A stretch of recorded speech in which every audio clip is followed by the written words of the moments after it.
So the size of the soul is 1/10,000th tip of a hair. So the scriptures gives the understanding keshagra shatabhagasya shatada kalpitasya cha. The soul leaves one body and occupies another body after death, and this is known as the law of transmigration.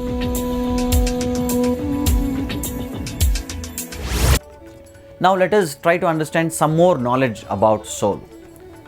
So one of the very important characteristic of soul is it is indestructible. Now this is a beautiful verse from Bagavad Gita, 2nd chapter, 23rd verse, 23rd text.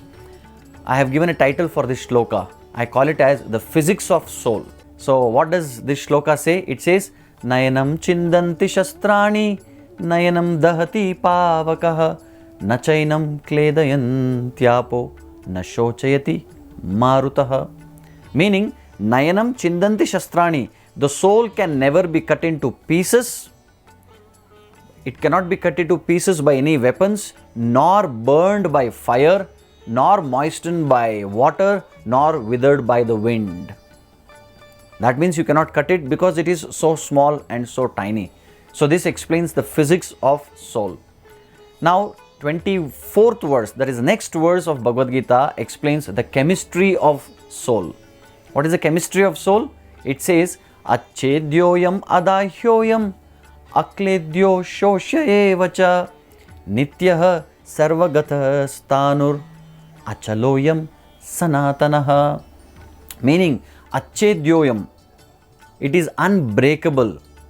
This soul, ayam, meaning acchedyo ayam, meaning it is unbreakable. Adāhyo, unable to be burned. Then akledyo, insoluble, you cannot dissolve it. Nityaḥ, it is eternal. Sarva-gataḥ, it is spread everywhere, omnipresent. Acalo, it is immovable. Sanātanaḥ, eternal. So these are few important characteristics of the soul. So number one, soul is indestructible. No water can destroy it. No weapons can cut into pieces. Fire cannot burn it. So whatever elements are there in this creation, nothing can do anything to this soul. That is the point. And the soul is individual. So all of us are individual souls. I think you understand this point, very important point, because I am an independent individual person, you are an independent individual person, and everyone around us, we are independent beings, independent souls. Because whatever I am thinking, you cannot understand. Whatever you are thinking, I cannot understand. Because we are all independent souls. Then soul has form and personality. Now, we have got this form because the soul has form.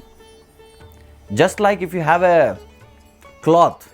So now this cloth is just a small material. Now when I put my hand, so this cloth will get the form of the hand or a finger. Now there is one finger.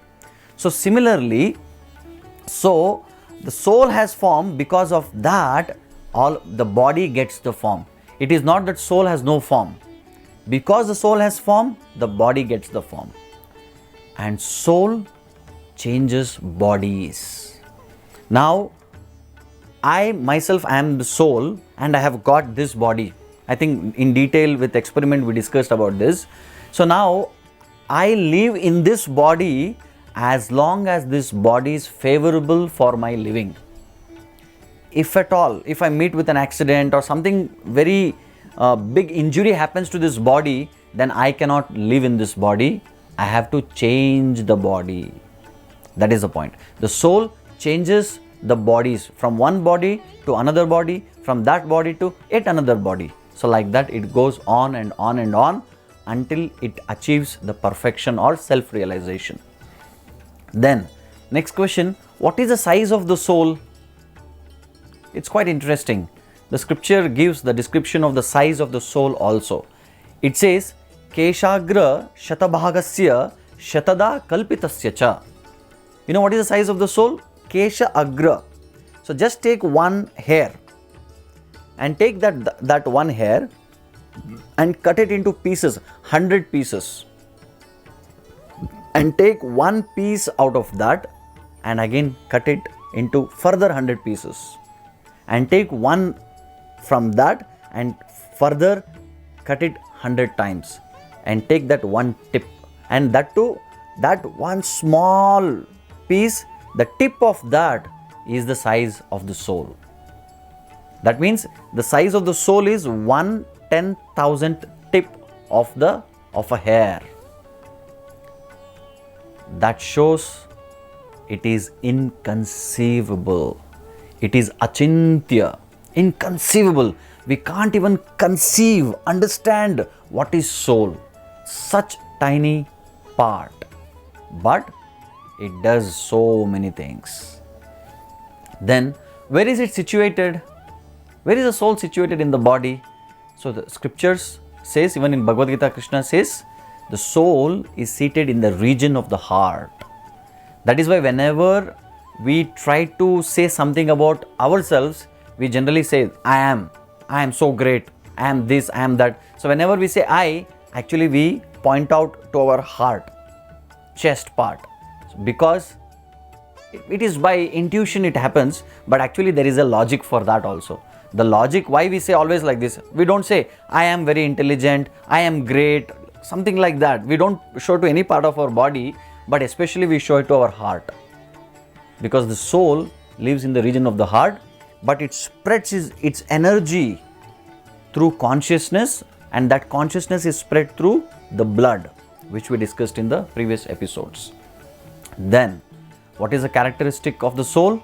It is Sat, Chit and Ananda. It is eternal, full of knowledge and full of bliss. So that is the characteristic of the soul. Now, as I discussed, soul has form and soul gives form to matter. Actually, matter itself has no form. That's why we say matter is dead. Now, if you say this hand, this is actually dead. So, this hand is dead, the body is dead, the entire material world, matter is dead. Just because the presence of the soul, it actually keeps moving. And this body gets the form because the soul has form. The soul is not some formless light. The soul is a personality with beautiful form and beautiful qualities, which we discussed. Now, the soul leaves one body and occupies another body after death. And this is known as the law of transmigration. So now, interestingly, this is a very important philosophical aspect of life. That is, all of us as the soul is a part and parcel of God. So all of us were a part of the spiritual world. We all were living with God. Because we committed some mistake in the spiritual world, we have been put in this material world. And in this material world, we have to face so many problems. Why? Why there are so many problems in this material world? Just to make us understand that we are not the part of this material world, but we are a part of spiritual world. That is the point. Just like the scriptures gives the understanding and analogy that this material world is compared to a jail. If somebody does any mistake in the country or in the state or a city where he is living, he will be put in a jail. And in jail, he will not get facilities, he will not get comfort, he may not get good varieties of food, and he will be punished, tortured to some extent. Why? Because in the jail, if they give you AC room with a TV, computer, internet, everything, then he will think, wow, jail is so nice. I would love to be a part of jail. I don't want to go out of jail. So you will not get any facilities, comforts in jail, because to make us understand that I don't belong to this place, jail. I belong to the outside world. I am a free citizen of this country. The moment I commit mistake, I will be put in the jail and I need to suffer. So similarly, this material world is a creation made by God, which to a great extent acts like a jail. And we are put in this jail and given continuous problems, sufferings. Even if you don't want, we are forced to suffer. So the moment you start asking question, why should I suffer? Why there are so many problems in this world? Why I am suffering? Why my parents are suffering? Why my friends, children, everyone are suffering? Is there no end for this? The moment we start asking this question, we actually explore ourselves. So that is the point. So all of us, we were part of the spiritual world and we were enjoying in the spiritual world as there are no problems in the spiritual world. That's why spiritual world is also called as Vaikunta. So what is the meaning of Vaikunta? Kunta means anxiety or problems. Vaikunta means that place which has no anxiety, no problem. So in Vaikunta or spiritual world, we are actually speaking, we are very free and there is no time limit. The time doesn't work there. We are eternally enjoying. The moment we commit some mistake in the spiritual world, we will be put in this material world and we have to undergo the process of suffering and try to understand and realize ourselves that we are actually not part of this material world and we have to go back to spiritual world. And to go back to spiritual world, we have to understand, the first step is to understand that I am not this body, I am the spirit soul. That is the point. So once the soul comes from spiritual world to material world, first life he gets as human birth. If he doesn't utilize it properly, if he or she doesn't utilize it properly, then he or she will get a lower birth, that is animal and so on. So am I God? So God is supremely independent and is never controlled. Can anyone say I am not controlled? We are definitely controlled. So we are all tiny controllers, but God is a supreme controller. So that is the point. So man can put some satellite into an orbit, but God can float millions of planets in the orbit. So by this we understand that we are definitely tiny controllers, but God is a supreme controller. So man can create 100-storied buildings and God can create millions of universes.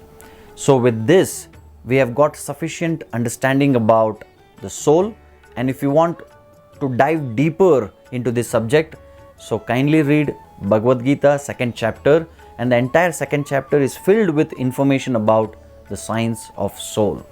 So thank you very much.